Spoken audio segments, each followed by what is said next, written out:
Well, welcome back to another episode of Living with FASD, the only podcast out here that is for and by someone living with fetal alcohol spectrum disorders. So, this is a human interest show, an educational show for those affected by prenatal alcohol exposure, their family and loved ones, and anyone else interested in learning more about FASD.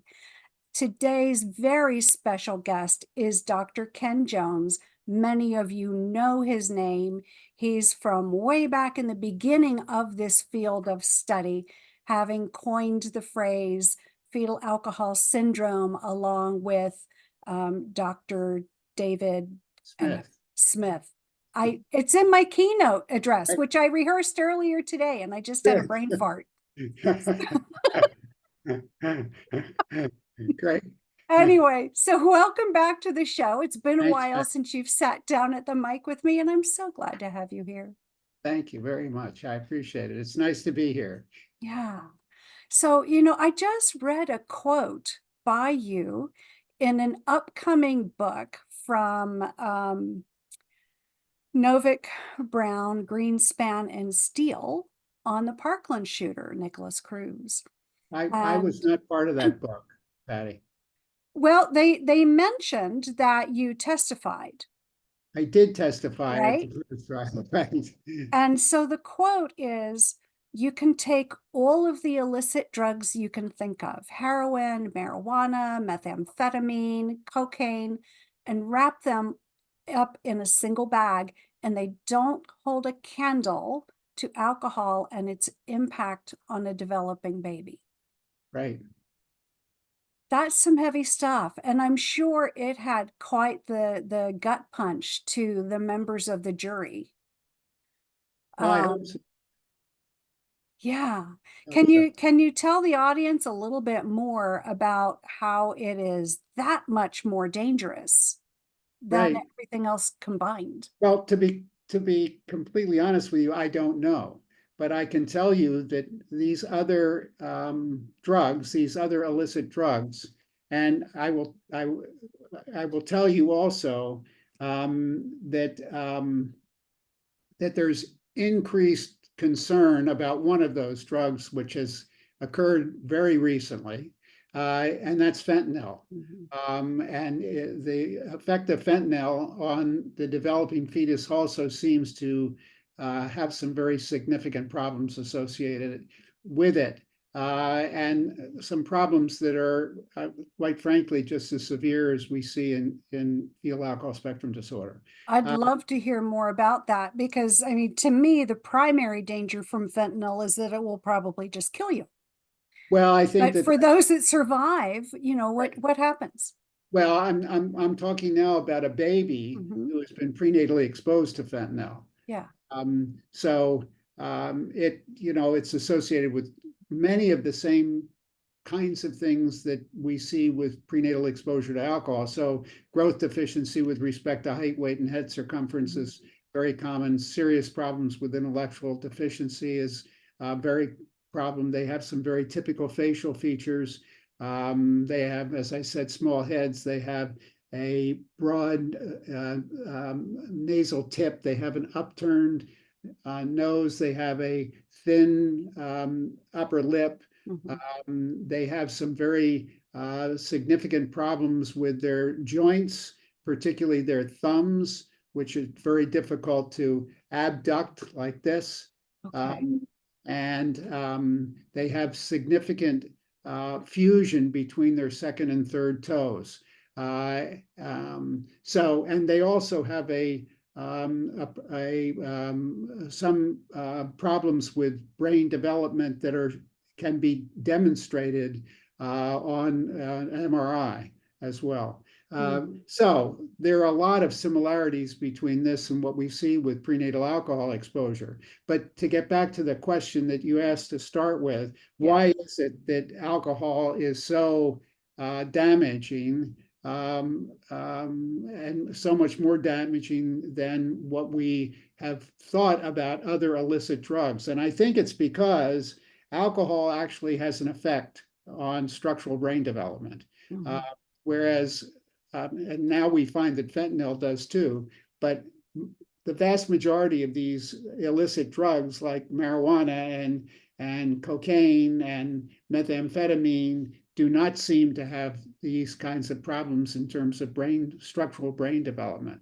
So it really, alcohol is really a drug that does affect the brain in a very specific and a very serious way. And the brain, of course, is developing throughout all 3 trimesters of pregnancy, as opposed to the vast majority of drugs that affect the developing baby, which only have their effect throughout the first trimester of pregnancy. But alcohol is what's called a teratogen. Are you familiar with that word, Patty? So that's the word that we use for alcohol. It's the #1 teratogen in the Western world, really. That I was not aware of. Oh, absolutely. Yeah. Alcohol, we're now finding that at least in across the United States, the prevalence of the fetal alcohol spectrum disorder is 1.5 to 5% of the population have it. Now that's incredible. I mean, that's 1 in 20 in parts of the country. And that stat came out in what, 2018, I believe. 2018, so that's pre-COVID, and of course, alcohol sales went up 40%. Binge drinking went up significantly, and unfortunately, particularly in women, it went up in women more than men, which is almost unheard of when it comes to alcohol. Well, stuck home with the kids instead of in school. Absolutely. But one of the things that because I've been doing the deep dive, right, in preparation for putting out the second edition of Sip by Sip, also working on some other books. There's another book coming out of this podcast called Words of Wisdom.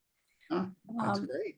Yeah, so I've been doing some pretty deep dives, and so you're not gonna get dementia, Patty. Okay, so for the audience, before we started recording, I was asking Dr. Jen some pretty specific questions, related to one of the stats that came out from the ALC Changemakers first survey, lay of the land survey, about the 428 comorbid conditions that we tend to run along with FASD. Is that our risk of early onset dementia, in other words, getting that diagnosis prior to age 65, is up 206-fold, which is staggering. And of course, being predisposed anyway because of the diabetes, so I had to ask him some questions before we started talking, and that's that's what he was just reassuring me for. I've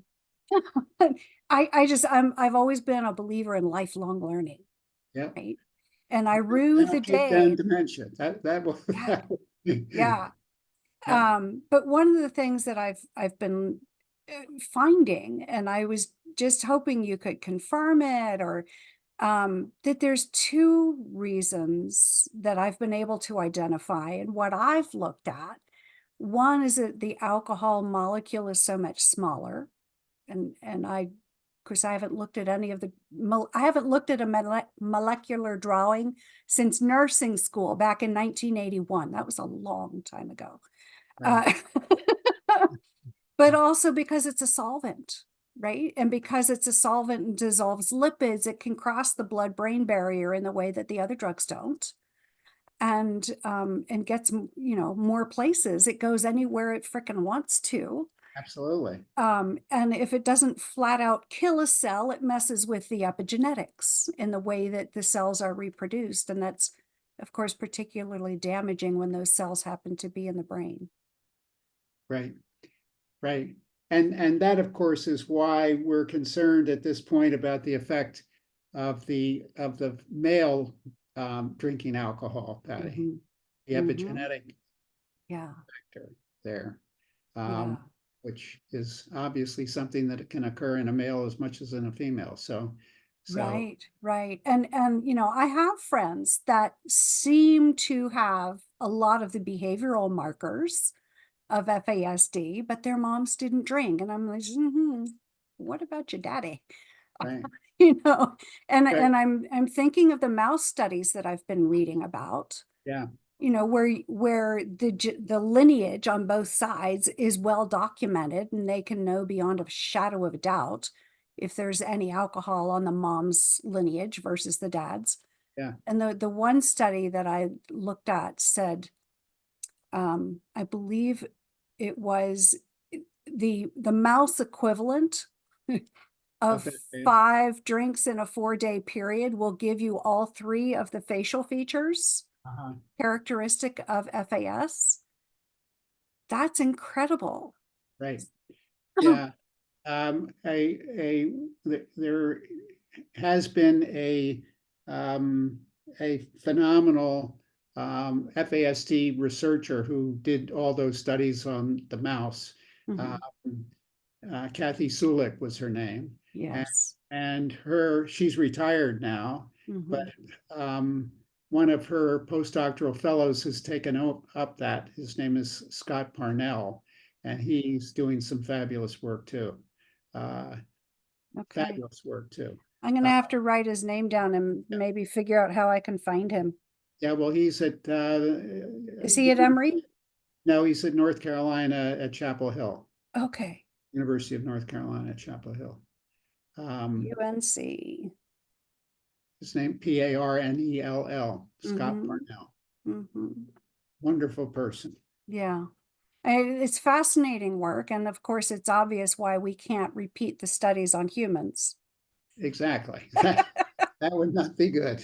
No, would not be ethical, More than that, it would be right? ethical is a euphemism for what it would be. Oh, shades of Dr. Mengele, right? Yes, yes, for sure. Yeah, we're not going to go there. No, we're not going there. Um, oh my goodness. What are some of the areas that you would love to see more research dive down? That's one of the things I'm going to be keying in on in words of wisdom, or just what's needed, right? Because part of legacy work, which you and I are both doing, I mean, even at 60, which is fairly young with some of the friends that I have, developed over the Sure, recent months, for sure. I'm still at the age where what I'm doing is legacy work, Yeah, right? And yeah, and preparing the next generation of practitioners and providers and researchers right, for picking up the torch and running with it. right, The next lap, right? right. Well, I think that one of the major things that needs to be done is to develop a biological marker for this disorder. Yes. At the present time, as I know you know, there is no blood study for this disorder. So Hmm. we can't see somebody and make a diagnosis of fetal alcohol spectrum disorder, then um, it's just not there. Yeah. So what we are dependent upon to a great extent is to a physical examination to Hmm. make a diagnosis of fetal alcohol syndrome, Hmm. and a neurobehavioral evaluation by somebody who, in both cases, somebody who knows how to Hmm. make a diagnosis of this disorder. Yeah.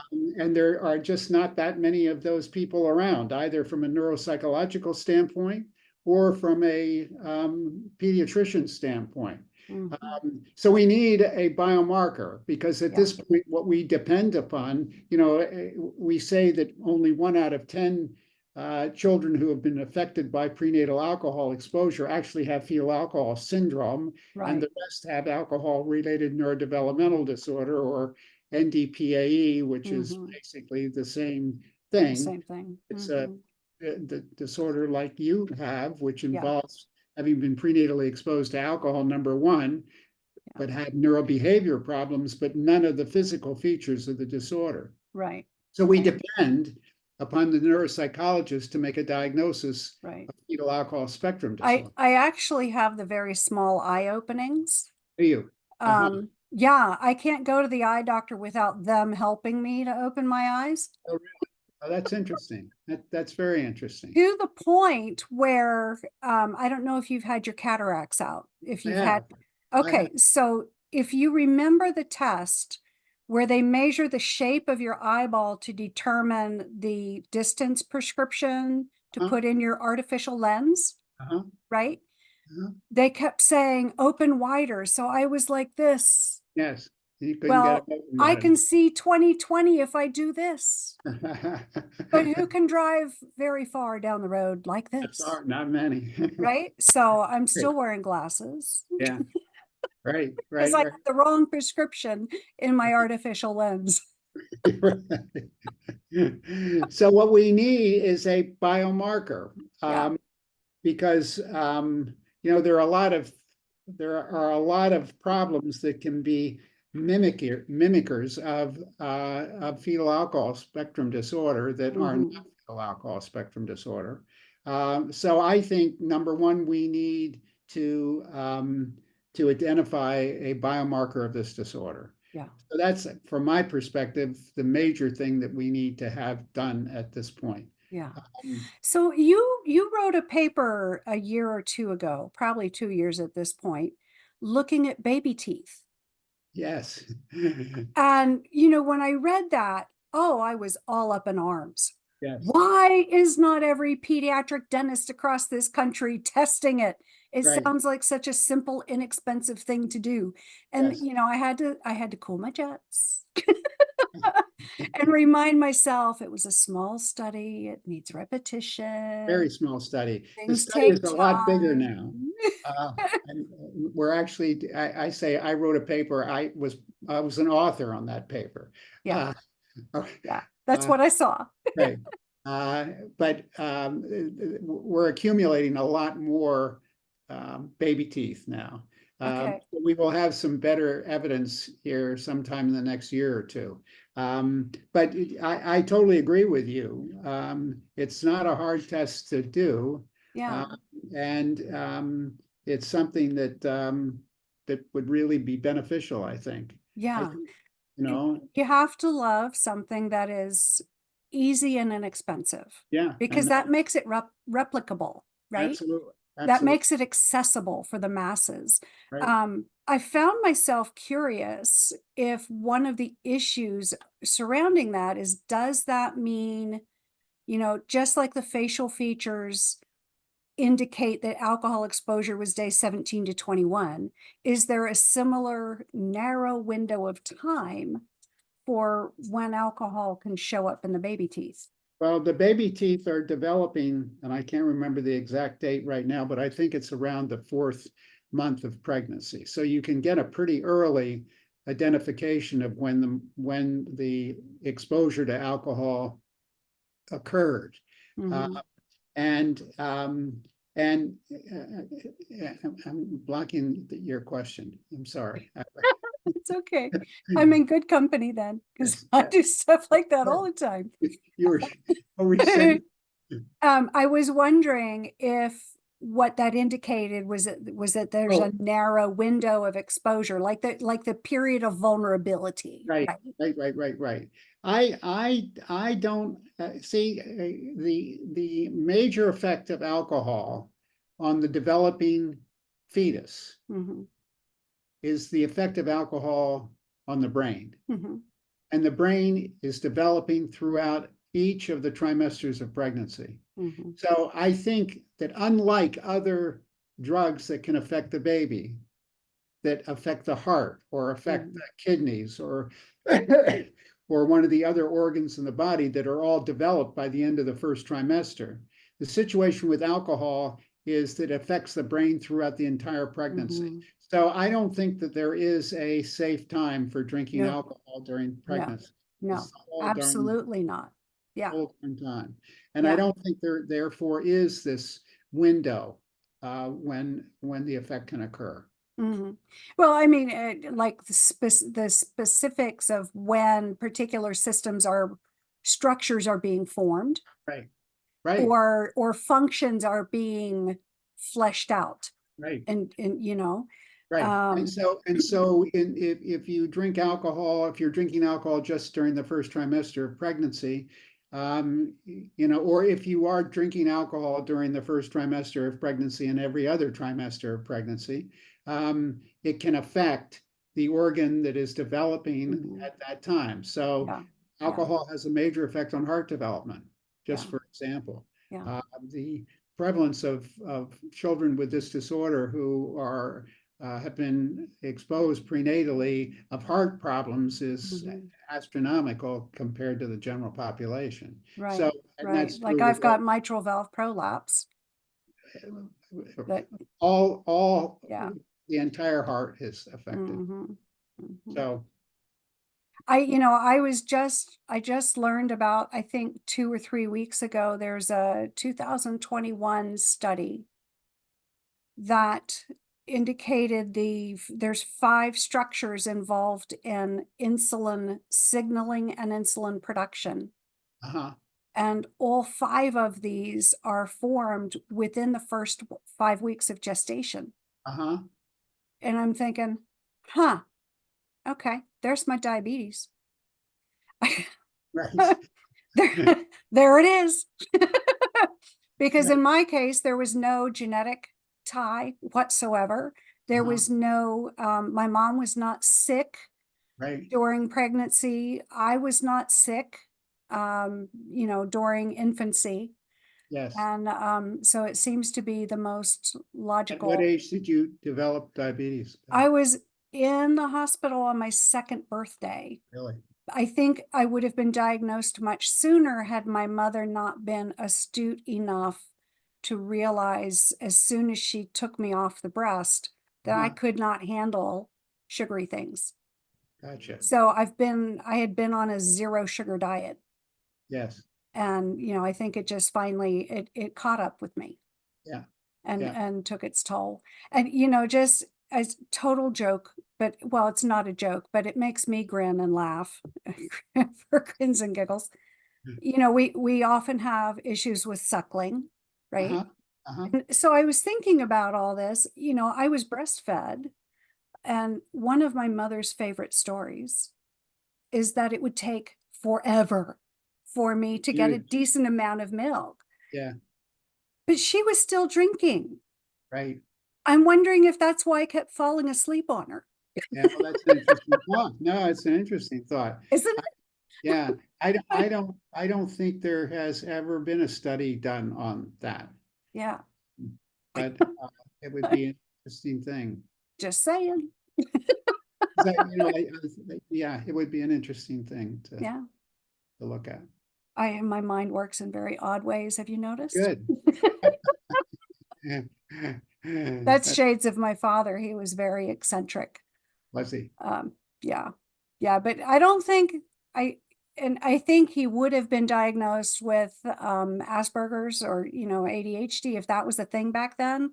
He was this weird combination of Dennis the Menace and the Macaulay character from the Home Alone. I mean, Yes. that was my pops. Okay.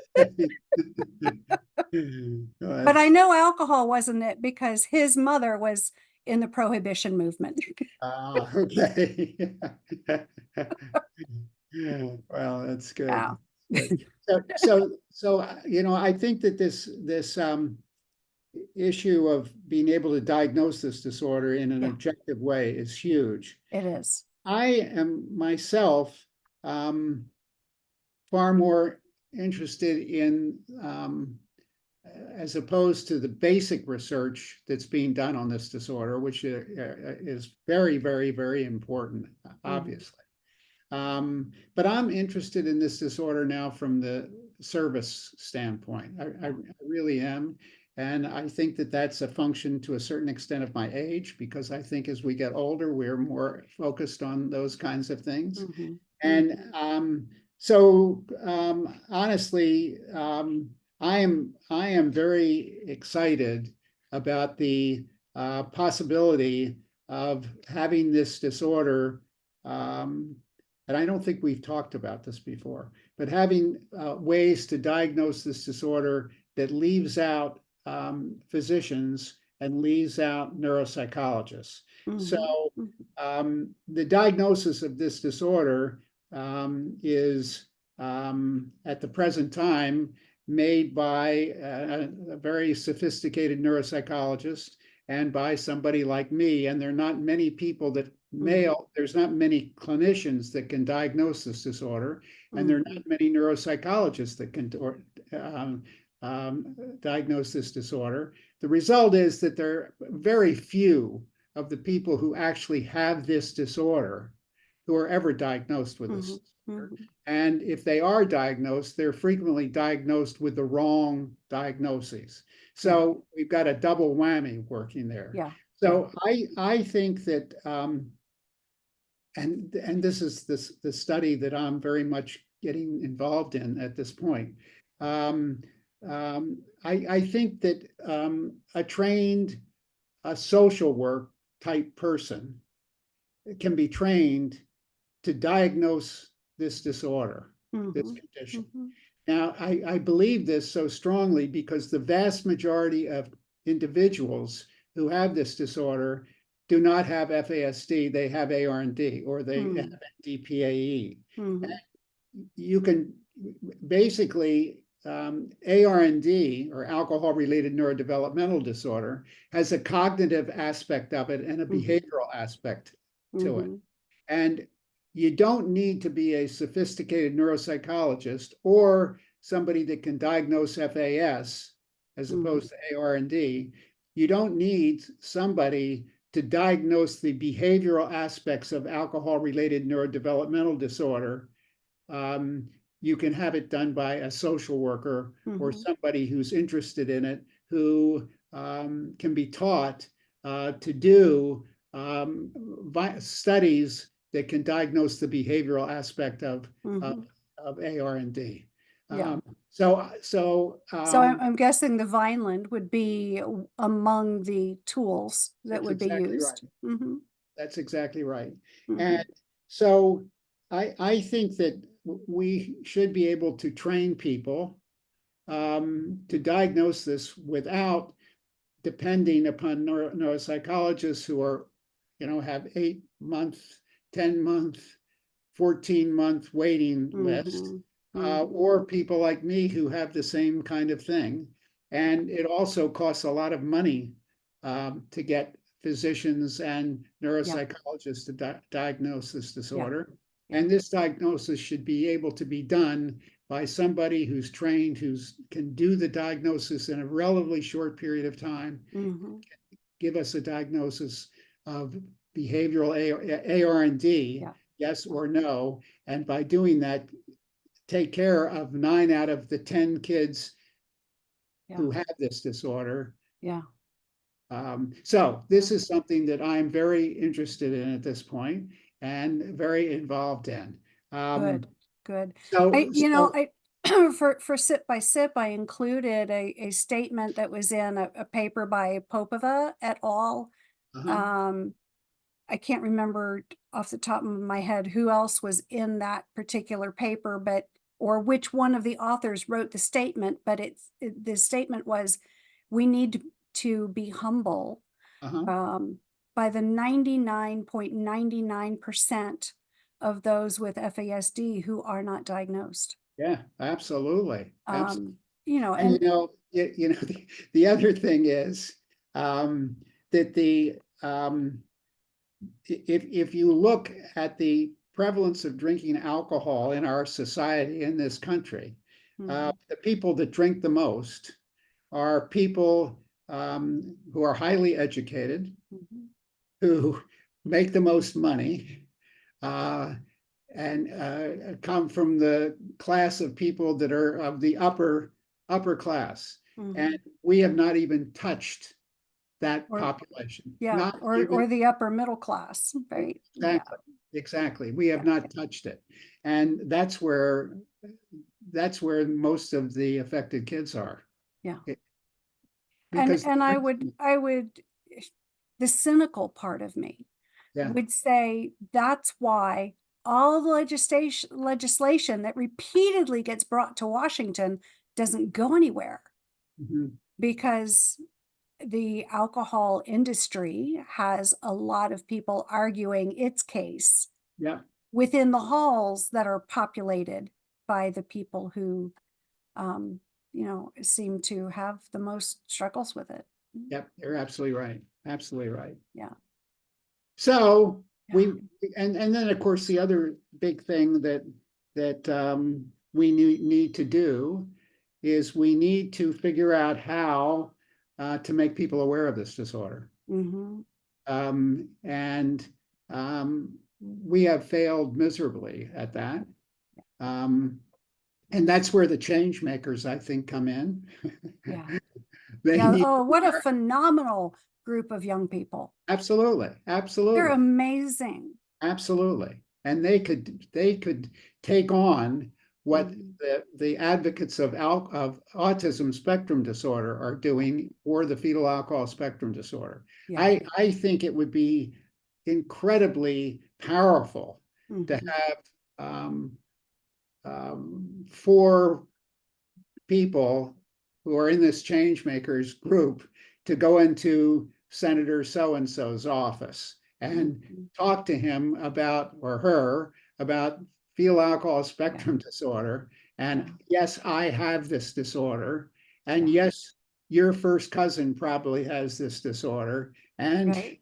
and I mean, of and make it course, clear, huh? when it's 1 in 20 people, Yeah, so if we know 100 people, that means 5 of them yeah, are affected by yeah. prenatal brain injuries, regardless if they have a diagnosis. You're absolutely right. If we work with 300, then statistically 15 of them Yeah, grew up blamed, shamed, and punished yeah. for things they had no control over. Absolutely no You control know, of. every home, school, neighborhood, social club, scout troop, Yeah, we're everywhere.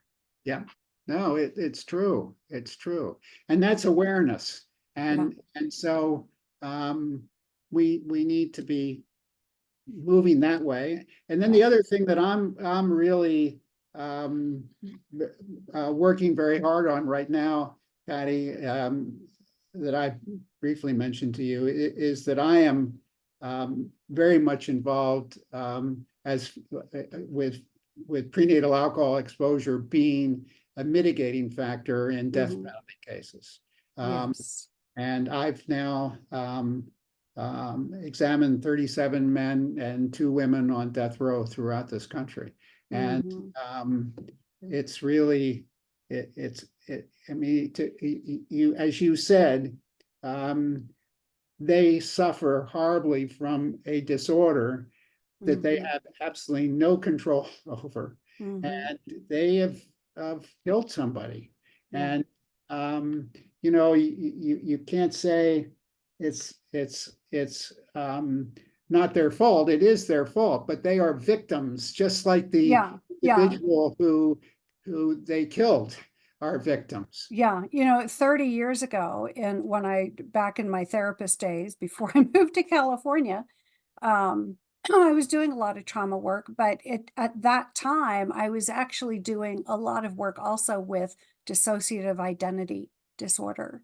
Ah, And, it doesn't matter which alter has control yeah, of the body still has to live with the consequences, absolutely. right? Yeah, And so, yeah, I think though I had the honor of previewing Dr. Greenspan's book, which is just fabulous. yeah, And it uses Nicholas Cruz, right, his case, right. as a shining example of all the ways our society fails Yeah, absolutely, those of us with FASD. absolutely. Absolutely fails us. Yeah, And, to your point, if my brain is wired in such a way that I cannot link cause and effect, yeah, what in the world is going to keep me from acting impulsively? Nothing. absolutely, absolutely. Nothing. Right. I do think it's important um, to make it very clear to the FASD community that the vast majority of people who have this disorder Mhm. don't go out and kill people. Absolutely.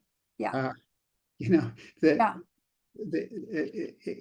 there are millions more people with this disorder who don't kill people Right. than those that do kill people. On the Right. other hand, if you turn it around and say, well, the prevalence of this disorder in the general population is it's higher than you could possibly believe, but it's not the rule Mhm. that people with FASD end up on death row. Right. But Right. if you look at people on death row, how many of them do you think have been prenatally exposed to alcohol? And I don't know the answer to this Yeah. question, but Yeah. I can tell you that I have talked to some capital lawyers in this country, and I've asked them what percentage of the people here on death row in such and such a state do you think Mhm. have been prenatally exposed to alcohol? And the lowest figure that I have heard from these lawyers is 40%, Yeah. which is, I mean, Yeah. that's really high. That's staggering. So if you look at it that way, um, it's common, Yeah. It's overrepresented in certain populations. dramatically Yeah. overrepresented. Yeah. And that's the scary thing about just doing an internet search, right? Yes, yeah, Because a lot of the statistics that are present there for the taking are devoid of the context, right? sure, for Like sure. like the study that talked about the average life expectancy being 34. Mhm. The context for that study is, you really have to dig to find a context, and most people aren't going to do that digging, Right. right? To find haven't. out that it was a very small study of a very significantly um, damaged, shall we say, Yeah, subpopulation, right? yeah, yeah, And it's probably much more likely to be true with regard to people who go unidentified and unsupported. yeah, for sure, absolutely for So, sure, yeah, yeah. absolutely.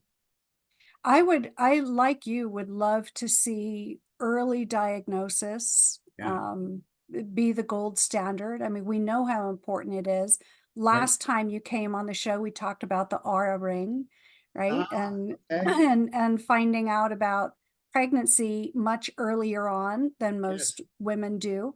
yes, Um, I remember back in nursing school, them telling us, um, it's quite normal to still have your period up and through your second and third month of right, pregnancy. right, Well, for who's sure. going to make those lifestyle choices Yeah, until they suspect they're pregnant? And absolutely, it's missing that period that clues women in. absolutely. And So if it yeah, they doesn't happen are. until the end of the first trimester, the middle of the second, you're in trouble Yeah, because you're yeah, doing everything that you did when you weren't pregnant.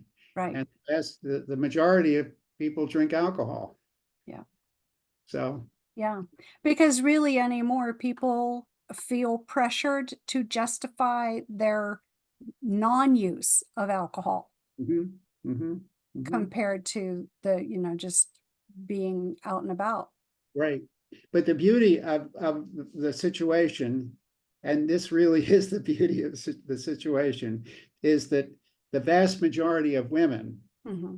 when they find out they're pregnant, they stop drinking, Hmm. which is phenomenal. Yeah, yeah, They don't want to hurt their baby. yeah. That's kind of hardwired into us. It's pretty hardwired. But we would not have evolved were it Right, not for that hardwiring. right, right. However, there are women who have been so traumatized Yeah, throughout their lives yeah, that they're so dissociated yeah, from their bodies that they don't form that psychological attachment right, to that growing being, right, and so they don't stop right, because they don't see a reason to, right. that that's not a I'm sure you're baby. right, but I think it's the vast minority. Yeah. Yeah, but I brought that up just to have compassion Yes, for Most the people women it's- who are unable to stop drinking Oh, on their own, right? absolutely. Yeah, Yeah, sometimes medical assistance is needed. yeah, Yeah, absolutely. yeah. What a fascinating conversation we've had. I'm so I- glad you were able to join me today. Thank you. I'm happy to have done it as well. Yeah. So hopefully you'll find some time sometime before the end of the year to come on back again. That's nice. And yeah, we always have a good time together, and you have so much to contribute, to the way people understand, what this is all about. No, thanks, Patty. So, As are you. oh, thanks. So for everyone else, I can't believe our time is wrapping up already. Um, is it? Yeah, it's 5 to 5. Yeah. And so if you need to reach out to Dr. Jones, you are at San Diego State or USD? I'm I at get those, UCSD, University of California, San Diego. I get those two confused all the time. Yeah, well, Ed Riley's there and Sarah Matson are both at San Diego State. Okay. We Uh, have a real friendly competition? well, no, we have a wonderful collaboration. Awesome. Anyway, yeah, so you are down there and people can find you there. If you're comfortable giving your email for the show notes, I can add that there. I'll be happy to get it. Okay. Yeah. And for You know everyone it, else, you know it, don't you? I mean, you've got my email, don't you? Yeah. yeah, but I wanted permission No, to I'm give happy show to. notes. I'm happy to. For everyone else, hop on over to patreon.com/living with FASD podcast and join our community over there. The community is free of charge. This podcast will always be free for everyone. However, if you feel so led, please consider making a monthly contribution toward production costs for this weekly podcast, either $5, $10, or $15 a month. That's not even the cost of a cup of coffee every week. And I know I'm a 2 coffee a gal day. Don't tell Dr. Brown. He'll lecture me. But anyway, I keep the cost low so that it's not a hardship on anybody, but every little bit will help me keep getting this podcast out there. And please like, share, and rate this podcast, no matter what venue you're watching this on, whether it's YouTube or Spotify or Audible. But let people know how you found it helpful. You can write to me also, livingwithfasdpodcast@gmail.com. Let me know your thoughts, any questions that you have, any topics you'd like me to delve into. We've got a lot of heavy hitters coming up this summer, including Dr. Jones, of course. And thanks for tuning in and giving of your time today. We'll see you next week on Living with FASD. Thanks, Patty. Uh-huh. Bye.